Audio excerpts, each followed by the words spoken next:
Rusija je sposobna da napravi snažan ekonomski prodor napuštanjem liberalnih metoda finansijskog upravljanja, smatra ruski stručnjak Mihail Hazin. Svetski ekonomski forum nedavno održan u Davosu i događaji koji su se odvijali oko Ukrajine pružili su bogat materijal za razmišljanje. Tako je Hazin uočio neke od najnovijih pokušaja transnacionalnih bankara da se zadrže na svojim pozicijama po svaku cenu. Danas oni veoma aktivno koriste režim Kijeva kako bi sprečili sve manju sferu uticaja. To se vidi i u Rusiji, gde zastupnici globalne liberalne elite ulažu velike napore da spreče ekonomski rast zemlje, a za to je prema Hazinu sve spremno.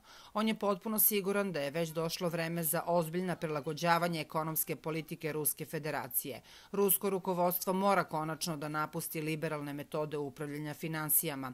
Osim toga, važno je prestati da se ponašamo kao sirovinski dodatak zapadnog globalnog projekta. U slučaju da promene ne uslede, situacija će početi da se razvija na ne najbolji način za Rusiju, zaključuje ekonomista. Ranije Hazin izjavio da je sudbina američkog dolara unapred zaključena, čeka ga katastrofa, čiji će okidač biti svaki značajniji šok. Prenosi web tribun.rs.